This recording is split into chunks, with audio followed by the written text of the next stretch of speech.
Good morning, good afternoon, good evening, good night. I am your host, Shayna, and this is One Track Record. Welcome to all of the new subscribers, and thank you for subscribing and becoming part of the Trackstar family. Thank you to those who have donated monetarily. I didn't want to read your names in fear that I would read your government, which is not okay. I am protecting the names of the innocent. But I couldn't pass the time by too much without saying thank you. Also, thank you so much to those who have shared the content, those who have hit the like button, and especially those who are engaged in the live chat and the comments section. Big kudos to you because you're what keeps this channel going. Okay, if it wasn't for your engagement, I'm not gonna lie, I'd be like, well, I guess nobody cares. So, so thank you. Thank you for making this channel what it is, a tight knit family.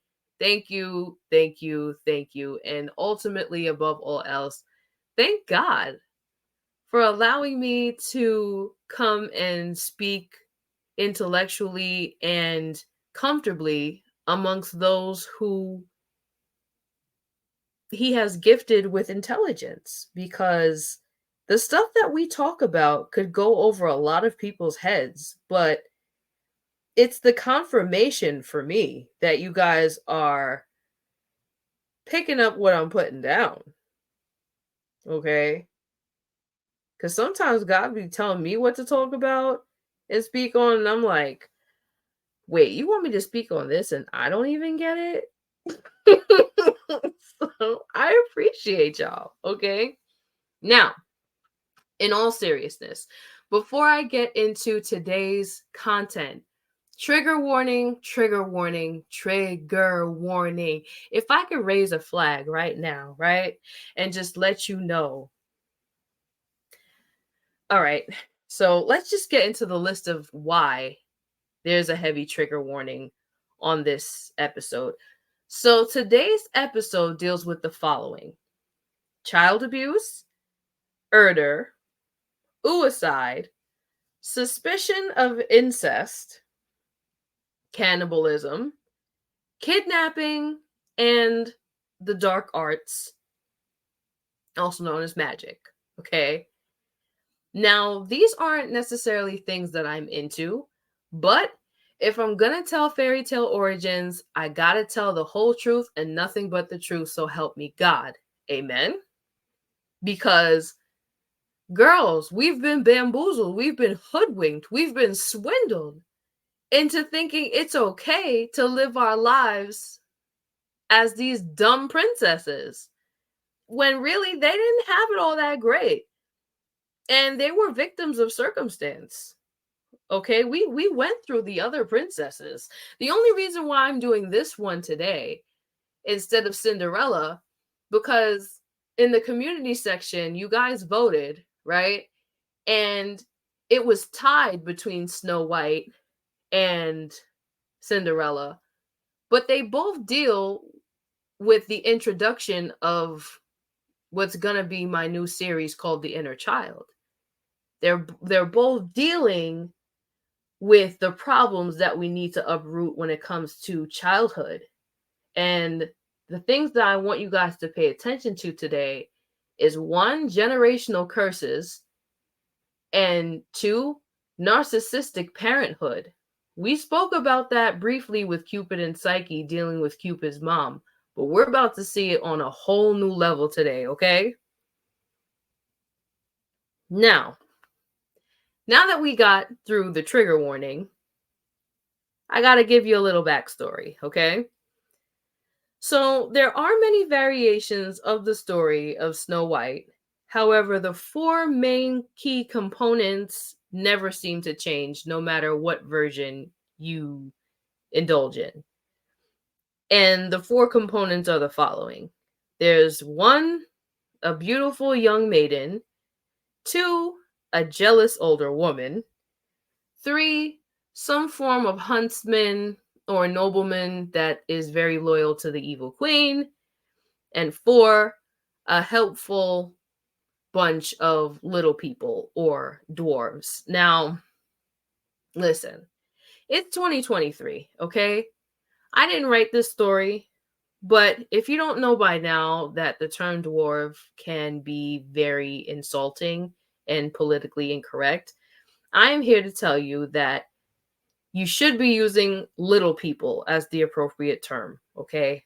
I'm not here to insult people unless I'm talking about truth in the Bible, because the gospel was really what was intended to offend, I should say. But anyway, the first published version of Snow White was in Italy in the year 1634 by the famous poet Giambattista Basile. And it's weird because even though he passed away about 2 years before this publication, Snow White was published under the name The Pentamerone, or The Little Slave Girl. So within his version, Snow White's mother was impregnated after digesting a rose leaf. Yes, it's weird. I know. I'm not co signing that you deal with any type of weird dark magic to get what you want, but tell the truth, shame the devil, okay? Now, in the year 1750, a second version was published in Indonesia titled Sayer Bidasari. And in this version, it spoke of a wealthy merchant's daughter, not necessarily a king. But we then have the third version, which more so you're familiar with if you've watched Disney. Okay. So in the year 1812, we've spoken about the Brothers Grimm. Okay. They're famous German brothers who were known for collecting and retelling fairy tales. They rewrote their published adaptation and called it Little Snow White. Now, the Brothers Grimm originally wrote Snow White's biological mother as the jealous antagonist, but they later changed the villain instead to be a stepmother. Why they did this, I'm not sure. I guess they didn't want any German girls to read this and have smoke with their mom. I don't know. I wasn't there. But Walt Disney was really the one who helped to spread the Brothers Grimm version through the famous adaptation shown in theaters in the year 1937, which we know and love today as Snow White and the Seven Dwarfs. So today's telling will have the dark origins while incorporating some familiar characteristics, right? But because today's story is a bit lengthy, I've decided to split it into a 2-part episode, okay? So, this first episode is everything to do with Snow White and her upbringing before she met the dwarves. The second episode is going to be as she meets them and how the ending and everything plays out, okay?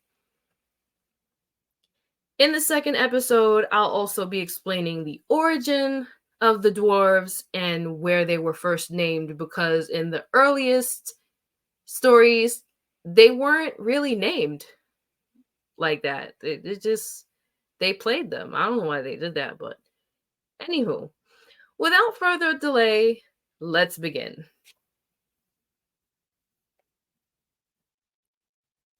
Our story begins with Princess Blanche and her overprotective king brother. Princess Blanche began taking short breaths, eyes closed, whilst leaning over the highest chamber's windowsill in the castle. She watched the snowfall and took in the crisp winter's air. Meanwhile, the king, wanting only the best for his sister, withdrew his matchmaking results on Blanche's behalf for the 5th time this week. Princess Blanche felt stifled by more than just the blazing fire in her chambers. Why can't I choose my own suitor? She thought. As Blanche walked away from the frosted window pane, she paced back and forth, feeling rather anxious. She paused, walking towards the window once again to further draw back the curtain. Suddenly, a blast of wind blew with flurries so strong she fell backwards onto the floor. Gasping for breath, she felt a strong presence in her room. As she remembered to take out the handkerchief from her bosom, she sat upright, peeling back each corner of cloth. Out fell a bright red rose in the palm of her hand. She sat on the floor, frozen in time, reflecting on what happened that very morning. As the princess became increasingly impatient for a suitor, she had decided to take the reins of her own destiny. Earlier that day, she had went to the village square to meet a witch, while her brother interviewed yet another suitor at the palace. When she entered the witch's dwelling, Princess Blanche was hit with a whirlwind of pungent potions and herbs, enough to make her stomach churn. Within a few minutes, out walked the princess, smiling ear to ear out the front door. Hearing the witch laugh hysterically, she witnessed enclosed with an enchanted rose was a folded list of set instructions to perform a spell. Though the list of tasks seemed comprehensive when she left the crone's threshold, she couldn't help but feel instant regret as she made her way up off her bedroom floor. Somehow, rereading the instructions consecutively made the ringing of the witch's unholy cackle in her ear ring louder and louder. She played the warning back in her head over and over. Proceed with caution, young flower. Magic always comes with great hidden costs. Blanche clenched her jaw, appearing confident and unshaken in demeanor. No cost was too high for a son or daughter, she thought. After all, she grew tired of waiting. Shaking herself out of her trance-like fog, she took one of the rose's thorns, pressing her finger on it for the allotted seconds. As the red liquid pooled from her finger to the floor, all amongst the frost around her, she took the same finger, plucked a leaf from the bottom of the rose, and wrapped it around her wound. She protested her wish aloud, saying, I want a child with skin as white as snow, lips as red as this blood, and hair as dark as the wood frame of this window pane. She slowly released the leaf from her finger, placing it on her tongue. But as she placed the bloodied leaf on her tongue, she mistakenly bit into it instead of letting it slightly shrivel up as instructed. As blood gathered in her mouth from the leaf's veins, she tilted her head back and swallowed its contents. Fighting the urge to regurgitate after swallowing the leaf, she threw what was left of the rose into the fireplace upon completion. Watching the rose's petals turn from soft red to crispy black, and then no more, she sighed in relief knowing she had done what was required. Just as the witch promised, 9 months later came a beautiful baby girl with porcelain skin, ebony hair, and rosy red lips. To the kingdom's dismay, Princess Blanche was no longer. For whatever reason, they could not stop her incessant hemorrhaging during childbirth. As the last of her vitality drained from her, she took one last glance from her bed and out the window. Remembering that fateful night of the enchantment, the frost on the floor, and the window pane, she looked at her daughter's face with her last breath, saying, "No price was too high for you, my beautiful Snow White." Seconds after, she herself lay motionless, eyes closed and face white as snow. Years had passed, and Snow White lived with her uncle, the king. Blossoming into the most beautiful young woman, Snow was known and loved dearly by all of the servants and king's court within the palace.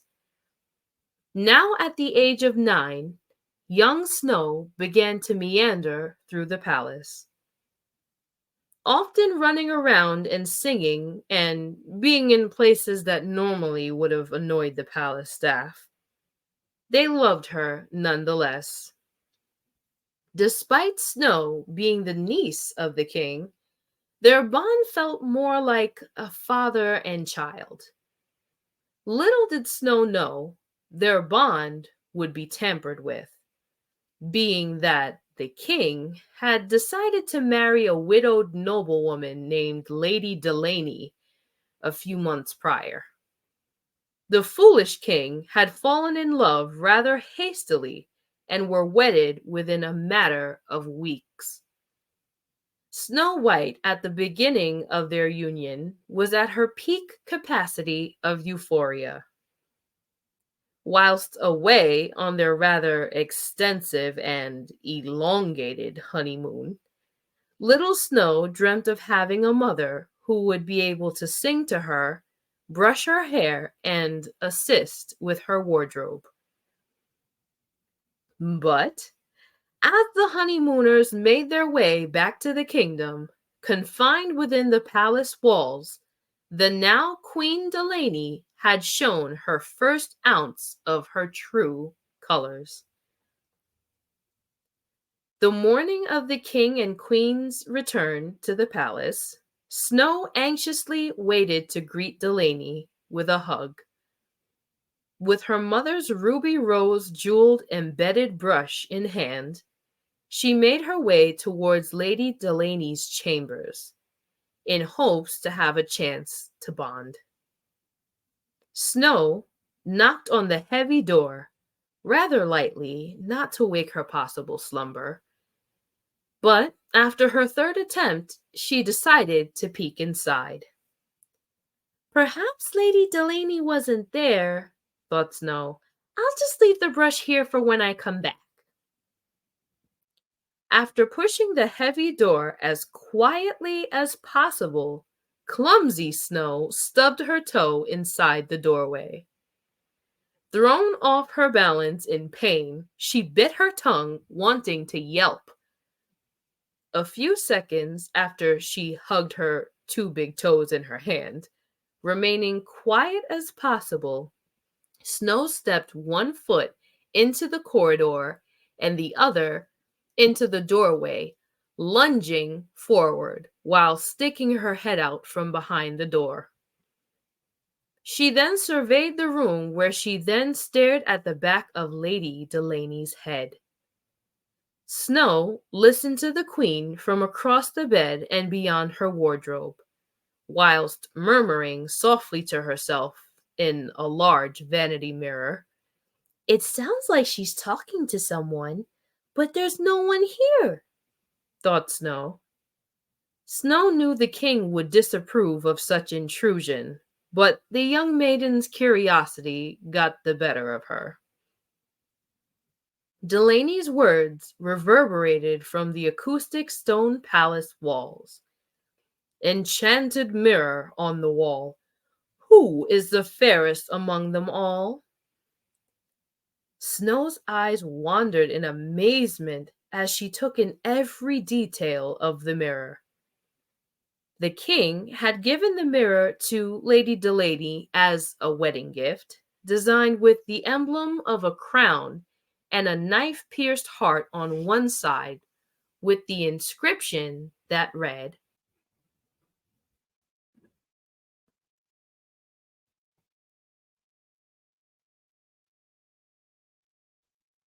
Pour récompense et punition, in French, meaning for reward or for punishment.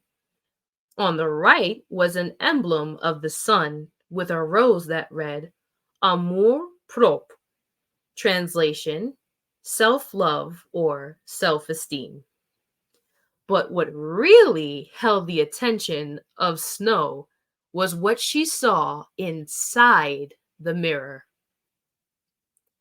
Instead of showing Lady Delaney's reflection, it instead rippled like waves of water, revealing a cyclone of purple and blue gas like smoke in front of a black background. Out came a phantasmal face of bronze and a hollow set of holes where eyes should be, and a gaping mouth. Snow stopped herself from gasping aloud, covering her nose and mouth with her hand behind the door. Queen Delaney continued, Enchanted mirror on the wall, who is the fairest among them all? This time it was said with very little patience. The shadow entity replied, You are the fairest of them all. Delaney dropped her shoulders in relief, feeling quite satisfied with the answer.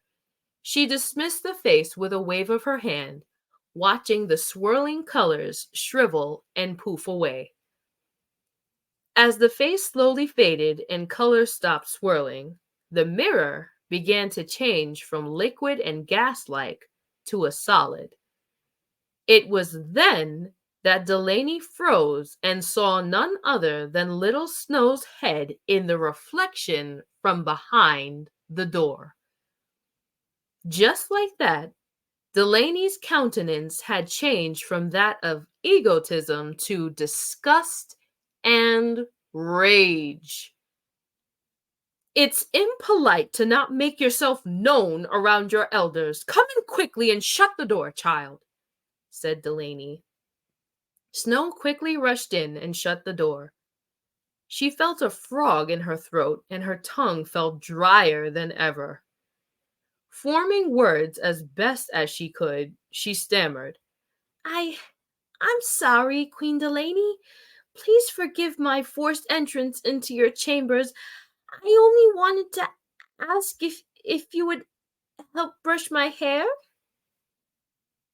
Queen Delaney paused as a crooked smile spread across her face. Bending down to Snow's brow with her eyes on the brush in Snow's hand, Delaney motioned her hand to signal for Snow to hand it over. As Snow gestured to give it to her and fixed her lips to say thank you, Queen Delaney took the brush and smacked Snow across her face so hard that Snow fell backwards. As she held her temple, blood rushed down from her eyebrow to the floor. The jewel-encrusted brush had nicked poor Snow's forehead. Startled and embarrassed, little Snow picked herself up off the ground, staring at Delaney in the eyes and shed tears. Delaney angrily said to Snow, Take this encounter as a lesson learned in manners when speaking only when spoken to, and to make sure to make your presence known when entering a person's chambers. Do I make myself clear? Yes, Lady Delaney, said Snow with stifled tears. Now leave this instant, yelled Delaney. Snow ran for the door, holding her forehead, and burst into tears. Leaving the brush behind, Delaney's expression went from rage to gratification.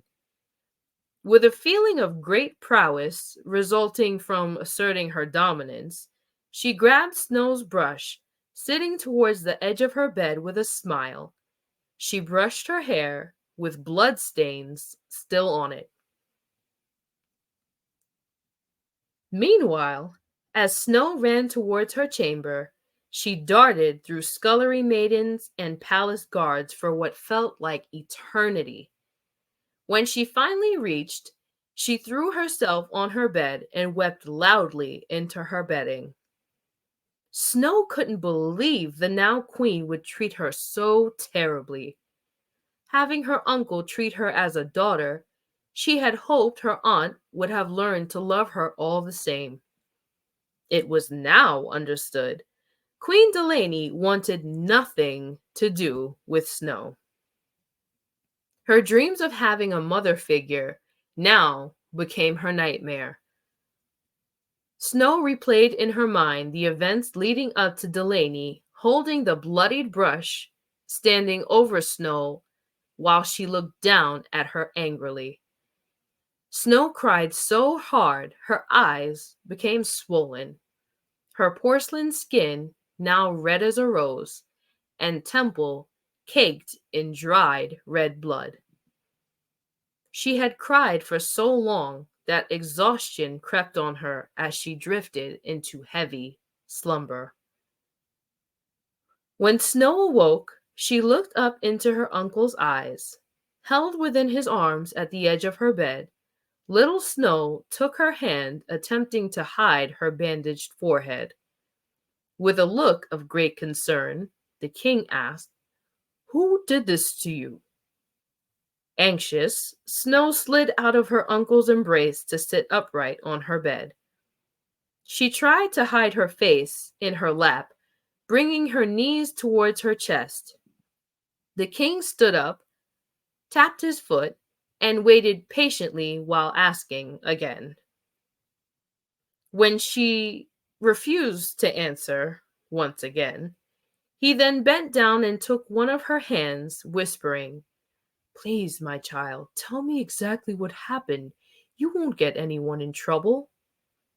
As calmly as she could, she gave her account of what happened. Within minutes, the king became irate.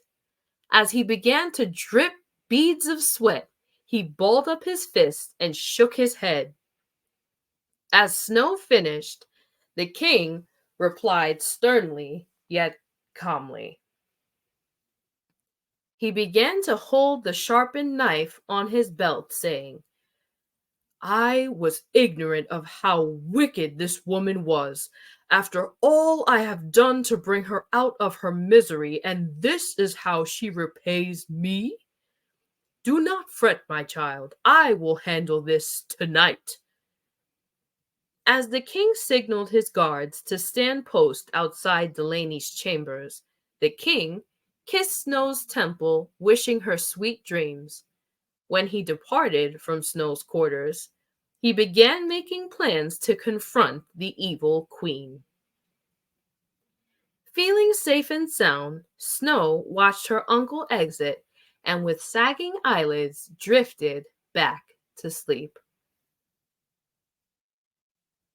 Feeling comfortable in her new palace home, Queen Delaney had walked the palace halls with her purple flowing nightgown trailing behind her like a flag in the wind. In efforts to familiarize her surroundings, she circled up and down all the stairwells, to and fro, in hopes to run the palace like there was no king. Her plans were interrupted as she was summoned by the king to come to his quarters. Escorted by his guards, Delaney thought that she should fix her hair. In hopes to give the king a night to remember in their newly shared bed, she quickly headed back to her chambers, putting on her jewelry, and then taking off her crown, unpinning her bun.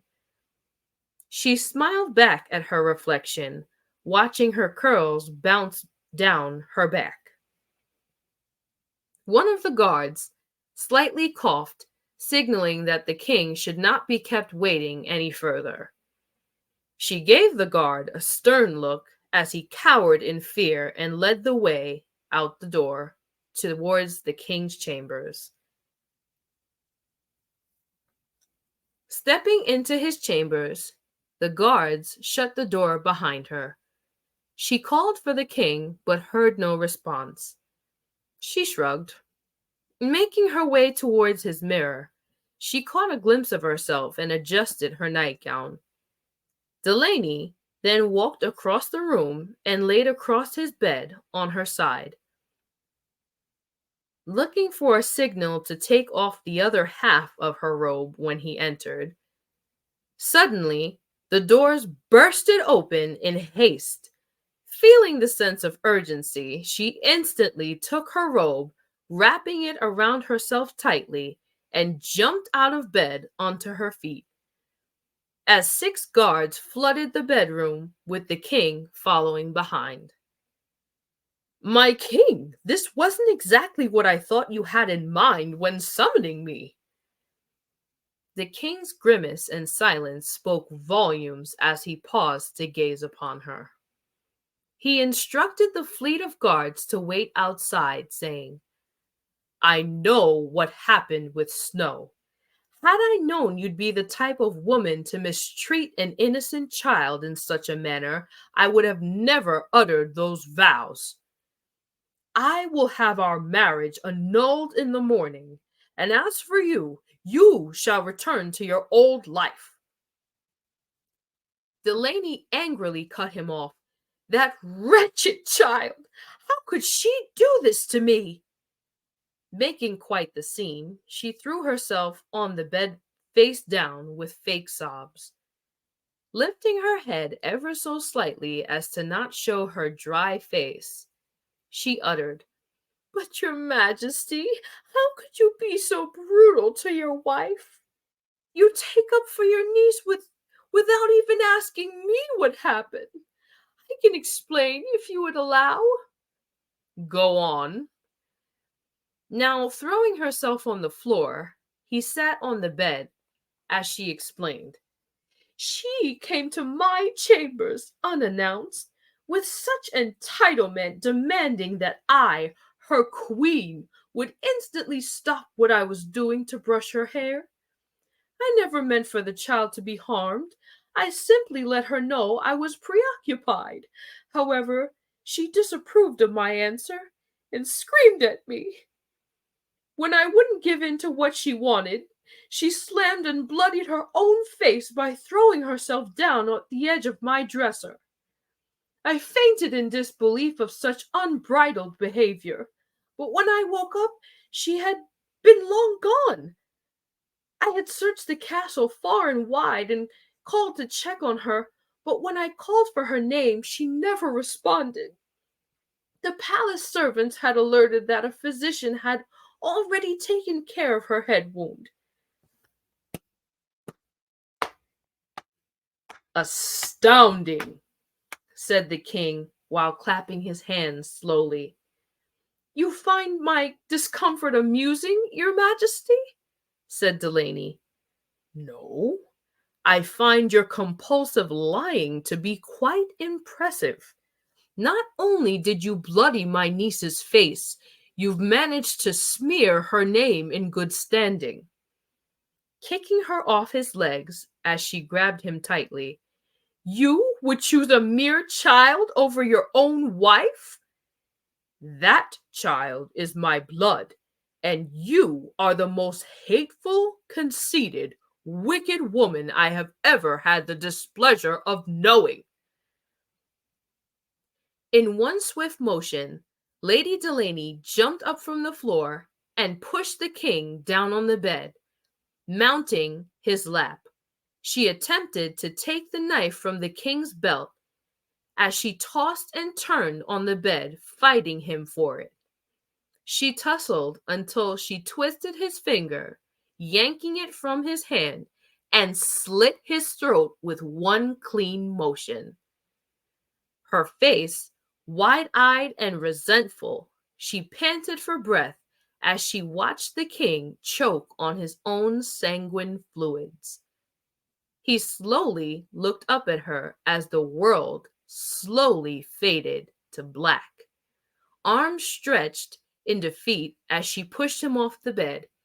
He bled out, and the world went black. Making sure the king was dead, Delaney carefully placed the knife within his stretched hand. Meeting him on the floor, she pulled his head into her bosom and screamed for the guards. As the guards came to assist, the men, horrified at the scene, dragged the body away. 3 dragged the body away, pulling a trail of blood out the door, as the other 3 remained by her side, with one guard kneeling at her side asking what had happened while reassuring her things would be okay. "Please, Your Majesty, what has happened?" 2 other guards looked at each other with great solace and perplexity. In her shaky theatric voice, she told them, "It was all so frightening. I do not wish to recount such elaborate detail.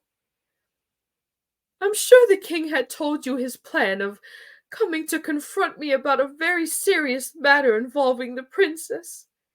As I told him, I had nothing to do with it. He told me of something else that was bothering that I, I should I shouldn't speak of it." "Please," said the guard, "please tell me all that happened, that I may honor your majesty even in death." He he had confessed to me that he had inappropriate, lustful thoughts about the child. Unable to carry the hidden shame and guilt, I tried my best to console him, withholding all judgment. I tried my best, tussling on the bed with him to prevent him from ending the agony. He proved himself more powerful than I. When I, I grabbed the knife and ran off the bed, he chased me and took the knife from me and took his own life. Sensing that the guards were suspicious of her account as they watched each other and her again, she began to wail and took off her jewelry, giving it to one of the guards, saying, "It must be hard to hear such terrible things about a well-respected ruler. Please, take this necklace as a token of great honor. Sell it and spread the dividends amongst the 6 of you, remembering that there will be more where that came from."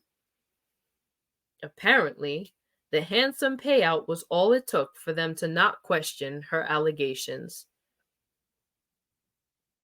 The next morning, Snow awoke to the entire palace staff and kingdom in great sorrow. Mourning the loss of the king, Snow felt a piece of herself had died. Dark rumors had begun to spread about Snow and the king's alleged trysts, as if losing the only father figure she knew and loved wasn't enough. As of that day, Snow had been treated very poorly. The palace staff that once loved her now became cold and turned their noses up at her. After such poor treatment, and a queen who wanted very little to do with her in the first place, Snow decided to spend her time grieving by her lonesome in the solitude of her chambers. Within 1 week, Queen Delaney had managed to rule with an iron fist, having everyone grovel at her feet for approval and acceptance, and some for a handsome price. On one particular evening, while Snow decided to sit and eat dinner on her windowsill, Queen Delaney had rushed into her chambers with a fleet of guards surrounding her every which way. Startled by the invasion, Snow jumped off the windowsill, landing on her feet and hands like a cat. Snow then stood upright, fixing her dress after picking up her dropped utensils. She stepped forward as the captain stepped forward, and as the captain's guard approached, the queen stood behind them in the corner, grinning her evilest grin. "Young maiden," exclaimed the guard, "for your crimes in seducing the late king and encouraging matters of incestuous behaviors resulting in his death, you have officially been stripped of your role and obligations to this kingdom. You must now take your new position as Queen Delaney's personal slave as payment for your involvement and the cause of her late husband's death." Snow's jumping, coming to terms with what was said, she cried, I don't understand. What did I do?" She kicked and cried as two guards lifted her from the floor by her arms, carrying her out of what once was her royal chamber. The remaining guards were instructed by Queen Delaney to burn the rest of Snow's belongings. As she picked up and held the notorious brush, "We must not let anything remain here that reminds me of her old ways of treason to the crown," said Delaney. Meanwhile, as Snow was carried through the corridors of the palace on her walk of shame, the whispers grew loud and stares pierced into Snow's soul. From the scullery maidens to the chefs, from the treasurers to the huntsmen, she looked upon their faces as she cried with confusion. For the first time ever, Snow felt no love in the palace which she knew as home. As she was escorted past the noblemen and servants, to which she knew all her life and were loyal to her uncle, they too now turned their heads in shame as if they knew her not. No one came to her rescue. The guards threw Snow into a dungeon-like room, shutting the door aggressively behind her. No one will come to rescue her, being that Delaney was in power and the sole monarch to the throne. For 9 years, Snow was under the crushing heel of Queen Delaney and all her antics. The petty chores, humiliating tasks, all done by Snow with not a single source of escape in sight. Whenever she had done something displeasing to the queen, Snow was flogged. For years, the only thing Queen Delaney did for herself in the palace was make sure Snow White was beaten or punished. All other tasks were left to her many servants. Thinking of possibly deserting this miserable life and starting fresh elsewhere, the other servants scared Snow into staying, being that she now was a single maiden with no father or brother to protect her from the world. She was better off facing the evil she knew versus the ones she didn't. Snow decided to stay begrudgingly as she grew into a beautiful woman. The past 9 years had not been great to her, but you couldn't tell from her face. Despite her slave clothes, her face had been the most radiant in the castle. Perhaps that was why Delaney had taken so much pleasure in punishing her for whatever silly reasons she could come up with. It was Snow's 18th birthday, and it still fueled Delaney's burning envy every time she looked at Snow's face, remembering how her husband chose Snow over herself all those years ago. Using her anxiety to consult with magic, the queen went to her chambers and approached the mirror, shouting, "Enchanted mirror on the wall, who is the fairest of them all?" Out came the familiar water-like ripples, black background, purple and blue cyclone of smoke, and bronze masked face appeared, saying, "Ask again, your majesty." "Enchanted mirror on the wall, who is the fairest of them all?" The smiling masked entity frowned, then paused before replying. "You, my queen, are fair, it's true, but with hair black as ebony, lips red as the rose, Snow White now stands fairer than you." Disgusted by the answer, she balled up her fists, shut her eyes, and sighed deeply. "A scrawny servant girl is more fair than me!" Nervously, the mirror replied, "I am unable to tell lies, only truths." The face then faded away and smoke cleared, returning the mirror to its natural state. Still facing the mirror, Delaney argued with herself. "The fault is your own. She seduced your husband, yet you still let her stay with your palace to live amongst you? The time to rid her is now." That evening, Snow was ready to finish a day's work and retreat to her quarters. Just as she was ready to rest her head, she heard a knock on her door.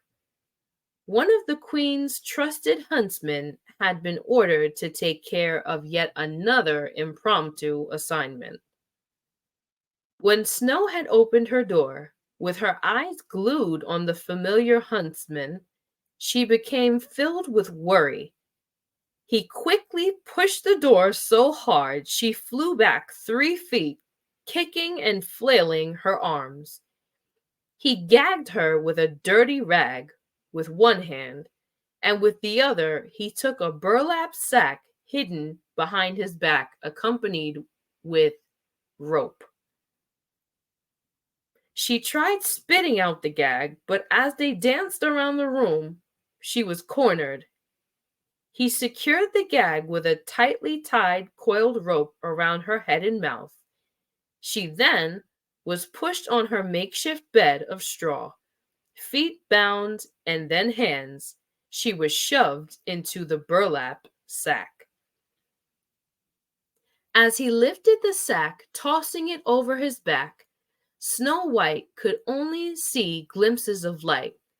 As she bounced on the back of the huntsman, with every step he took through the castle's corridors, she got yet another taste of the gag in her mouth. It was sweaty and salty. Her face and skin chafed against the rough material of the burlap. Her torso was repeatedly elbowed as he constantly adjusted the sack's weight. Once he stepped foot outdoors, she began to lose the little bit of energy she had after a hard day's work, and now with anxiety. Outside was dark and cold. Her nightgown, even within the sack, could not withstand the wind gnawing at her skin. Listening to the snapping of twigs and rustling leaves in the wind, she assumed they were headed towards the woods off of palace grounds. Snow had managed to focus more on getting herself freed than the temperature. After walking for heaven knows how long, she repeatedly bit down on the gag and rope, trying her best not to think of the taste. She managed to bite enough of the rope to free herself of the gag when the huntsman finally stopped. Dropping the sack callously, Snow's side landed on a huge boulder, knocking the wind from her lungs. When he opened the sack, He placed her back to rest on the boulder and raised a knife in his hands above his head as she cried out, "Please, sir, let me live. I promise if you allow me to live, I'll run away from here and never come back. Not a soul will know that you had spared me, honest." He froze. Lowering the knife from his head, he watched the young maiden cry. He explained, "The queen would know, and when she found out, she would have my family killed for such betrayal." Snow shut her eyes as if she'd come to terms with her circumstance when suddenly she felt the bindings of her feet and arms loosen. Opening her eyes, she thanked him profusely. Crying tears of joy, she ran off into the woods, never looking back, and promised never to return. As told to the huntsman, Queen Delaney waited patiently by the castle gate. As he traipsed with unfamiliar contents in his hand, he tried his best to mask his anxiety with stoicism. He handed her a bloody cloth bag and said, "The girl's lungs and liver, as requested, your highness." Peering inside the bag, she smiled and licked her lips. "Take this to my chef. Today will be a feast of all feasts." An hour later, the early morning glimmers of sun had just peered out of the woods, hitting the castle walls. The queen made her way towards the banquet hall, sitting patiently by herself. Giddy inside, she chuckled and finally she savored every single bite. She thought to herself, I had never tasted human meat before, but it tasted an awful lot like pork. Her criticism may have tasted a bit differently had she known that Snow was still running for her life to safety, wherever that may be. Just a few years ago, it was others' fears that talked her out of escaping, but now, Snow's own fear was the driving factor of her own escape. Whatever happened from here was understood that it was entirely from her own choices. As she grew more and more tired, and the sun rose higher and higher in the sky, she decided to rest. Wearing nothing but a thin nightgown, she sat down, hugging herself, rubbing her arms to stay warm.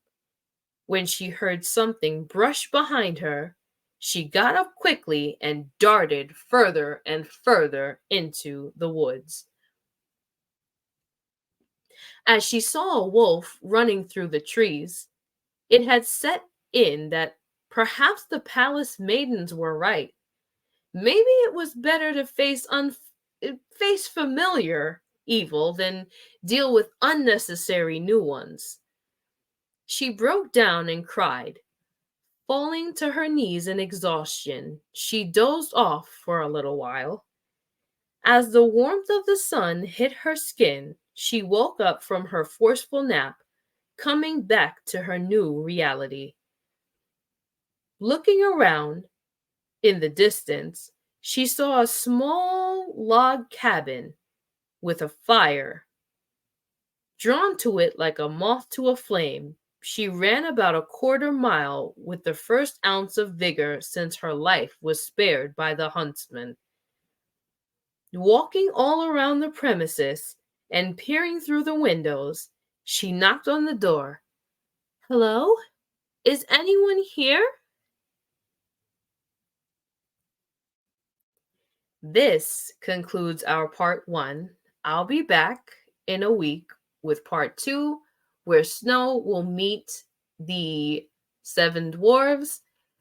And as usual, I will be renaming some of the characters. For those of you who are in the live chat, or if you'd like to kind of chime in on what you think so far within the comment section, what are you guys thinking? me personally, I can't believe how much of this story coincides with all that we've spoken about thus far. For those of you who have followed me from the beginning of this channel, we've looked at self reflection, we've looked at self love, we have looked at quite a few things when it comes to catering to the inner child and how most broken adults were once broken children. And we're seeing patterns play out where Snow White's mother, because of her impatience and her willing to do things outside of God's will, is now seeing her daughter's life be ruined, and her own life was then taken because of her foolish decisions. Now we're seeing Snow from the age of 9 to now 18, where she's forced to make decisions on her own with no parents. It's just amazing how God is tugging at my heartstrings and telling me not to beat people upside the head with a Bible, but is making me think outside the box and allowing me to speak on such things. Because, folks, this is a messed up world. And unlike the fairy tales that we know and love from Disney, they're not going to teach us about the real world, ladies and gents. They're just not. What is Snow supposed to do? Where is she supposed to go? She didn't have any relatives, no living relatives anyway. She had one aunt who hated her, wanted her dead. What do you think would have been the best option for her to go about? Would she have been somewhat okay if she tried to stay low and tried her best to not look radiant? Was it her fault? Is it not her fault? Drop your thoughts and reflections down in the comment section. Like, I want to know what you guys are thinking. But like I've mentioned, we'll be back with part 2 next week. I hope you have a great rest of your day. Hit the like button if you like it. Hit the dislike button if you dislike it. Share if you care. I love you.